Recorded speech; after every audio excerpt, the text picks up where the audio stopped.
Company பொறுத்த வரைக்கும் அந்த மாதிரி இந்த மாதிரி சொல்லக்கூடாது, வேற மாதிரி. எப்படிங்க, இது வேற மாதிரி. எங்கேயும் வந்துட்டு நம்ம கம்பேரே பண்ண முடியாது. நம்ம ஒவ்வொரு மாசமும் ஒவ்வொரு விஷயத்தை அப்டேட் பண்ணிட்டு போயிட்டு இருப்போம். டீக்ரேட் பண்றதுல அப்கிரேட் பண்றது, இன்னும் என்ன பண்ணலாம், இன்னும் என்ன கொடுக்கலாம், இன்னும் என்ன செய்யலாம் அப்படின்ற விஷயத்த பண்ற யோசிக்கக்கூடிய வனன் மல்லி கம்பெனி நம்ம கம்பெனி மட்டும் தான். இதை வந்துட்டு கடைசியா வரக்கூடிய எத்தனை கோடி பேர் மக்கள் கடைசி ஒரு நபர் கூட ஒரு நயா பைசா கூட லாஸ் இல்லாத ஒரு பிசினஸ் கொடுக்கணும்னு சொல்லிட்டு தான் இவ்வளவு தூரத்துக்கு நம்ம உழைப்பு போட்டுட்டு இருக்கோம். ஸோ வரக்கூடிய நம்மளுடைய ஃபர்ஸ்ட் இயர் ஆனிவர்சரி இப்போல இருந்தே செலிப்ரேஷன் ஸ்டார்ட் ஆயிடுச்சு, சரிங்களா? ஏன்னா விடியுது, நைட் ஆகுது, அன்னைக்கு நாள் கடந்து போயிடுது. இன்னைக்கு நம்ம என்ன பண்ணோம் அப்படின்ற விஷயத்த நம்ம எழுதி பார்க்கணும், யோசிச்சு பார்க்கணும். ஸோ இந்த சார் இவ்வளவு பேசுறீங்களா சார், எதுக்காக பேசுறீங்க, யாருக்காக பேசுறீங்க சொல்லுங்க பார்ப்போம். கமிட்மெண்ட் சார், ஃபேமிலிக்காகவும் நம்ம பல பிள்ளைங்களுக்காகவும் நம்ம அடுத்த ஜெனரேஷனுக்கு ஏதாவது செய்யணும் இல்லையா?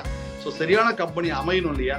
எவ்வளோ கிட்டத்தலம் இருக்கும் பாருங்க. நம்ம எல்லாருமே இங்க யாரும் பதில் சொல்ல போறீங்களா? யாரும் கேள்வி கேட்க போறாங்களா? யாராச்சும் உங்களுக்கு ஏமா என்ன இப்படி பண்ணிட்டேன்னு சொல்லிட்டு உங்களுக்கு தப்பான விஷயம் பேச போறாங்களா? இல்லையே my dear friends.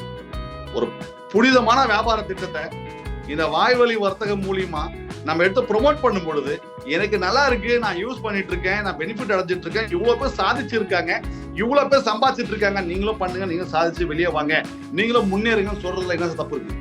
So my dear friends, company கொடுக்க தயார், நீங்க வாங்க தயார்னாக்கா எப்படி வேணா எடுத்துட்டு போலாம் நீங்க, சரிங்களா?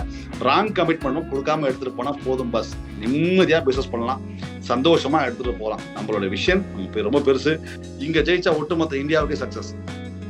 ஏன்னா தனிநபர் வெற்றி, ஒரு என்ன சொல்லுங்க, நிறுவனத்தோட வெற்றி, அரசாங்கத்துக்கான நல்ல வருவாய், இது மூணுமே சார்ந்தது நிறைய கம்பெனிஸ் இருக்கு. அந்த நிறைய கம்பெனிஸ்ல நம்ம கம்பெனியும் ஒண்ணுன்னு சொல்லிட்டு ரொம்ப ப்ரௌடா, ரொம்ப கெத்தா காலரை தூக்கி விட்டு சொல்லலாம். சோ அந்த அளவுக்கு நம்மளோட விஷயங்கள் நடந்துட்டு இருக்கு. இலக்கா பிக்ஸ் பண்ணுங்க, அத கோட்பாடோட ஒர்க் அவுட் பண்ணுங்க, கேளுங்க, நம்புங்க, பெருங்க. கான்செப்ட் முடிஞ்சு போச்சு. நீங்க கேட்க ஆரம்பிங்க, கடவுள்கிட்டயும் பிரபஞ்சத்தையும்.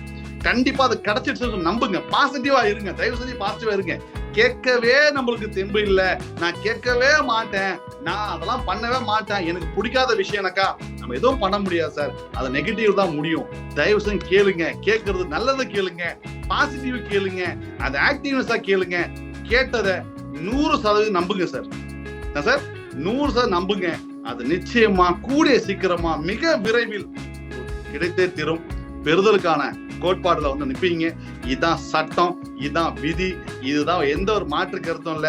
சந்தோஷமா பயணம் பண்ணுவோம். ஒவ்வொரு நாளும் வெற்றின்ற கனியை ஒவ்வொரு ஆளுமே சுவைக்கணும், அந்த வருமானத்தை எடுக்கணும்னு சொல்லிதான் நம்மளோட கம்பெனியோட ஒரு தாரகை மந்திரம். 1ஆம் தேதி பிறந்து நீங்க 3ஆம் தேதி கிட்டத்தட்ட இந்த ஒரு ஆபீஸ், இந்த ஒரு பேரு பின்சோபே அப்படின்ற ஒரு சின்ன எழுத்து கிட்டத்தட்ட 5 லட்சம் ரூபாய் பேவட்ட போட்டிருக்கீங்க. எவ்வளவு பெரிய சகாப்தத்தை உருவாக்கி இருக்கு பாருங்க, எவ்வளவு பெரிய விஷயத்தை உருவாக்கி இருக்கு பாருங்க. கோடிகள்லாம் பேவட்ட போட தயாரா இருக்கும். வாங்க, நீங்க தயாரா, கொடுக்க நாங்க தயார், நீங்க வாங்க தயாரா. உங்களோட வேலையை, உங்க பணியை சிறப்பா செய்யுங்க. என்ன சப்போர்ட் தான் நிறுவனத்தோட கேளுங்க, நாங்க முன்னாடி நிற்கிறோம், கூட நின்று பண்ணி கொடுக்க தயாரா இருக்கும். ஓகேங்களா? கம்பெனி இன்னைக்கு கேம்பெயின் ஸ்டார்ட் பண்ண போகுது. வர வாரத்துல இருந்து கேம்பெயின் ஸ்டார்ட் பண்ண போகுது. இந்தியாவில் இருக்கக்கூடிய என்ன சொல்றாங்க, லைஃப்ல முன்னேறே தீரணும்னு நினைக்கக்கூடிய ஒவ்வொரு சகோதரிகளுக்கும் ஒரு பியூட்டிஃபுல்லான ப்ராடக்ட் இன்னைக்கு நம்ம பியூர்ஷே இறக்கிருக்கோம். எல்லா உமன்ஸ் ஆண்டர்பிரனரையுமே ஒரு சங்கமமா, ஒரு டீமா அமைச்சு, அவங்க எந்த குரூப்காக எந்த டீமா இருக்கட்டும், அவங்களுக்கு தனியா ஒரு ஆர்கனைசேஷன் உருவாக்கி அந்த கம்பெனில இருக்கு, நம்ம கம்பெனில இருக்கக்கூடிய ஒவ்வொரு லேடி ஆண்டர்பிரனரையுமே அவங்கள அடுத்த கட்டத்துக்கு கொண்டு போறதுக்கான வேலைகளை, அவங்கள பேச வைக்கிறதுக்கான வேலைகளை, அவங்கள ஜெயிக்க வைக்கிறதுக்கான வேலைகளை நாங்க பண்ண தயாராயிட்டோம். சிஸ்டம் பண்ண தயாராயிடுச்சு. அவங்க மட்டுமா சார் கிடையாது, அதை வழி நடத்தக்கூடிய ஒவ்வொரு தலைவர்களும் இங்க வெற்றியாளர்களா மாறுவதற்கான அத்தனை சாத்தியமும் இங்க இருக்கு. வெற்றி பெறுவோம், ஒன்று சேருவோம். Wish you all the best. Jai Hind and Jai Finzope. Thank you so much. I wish you all the best.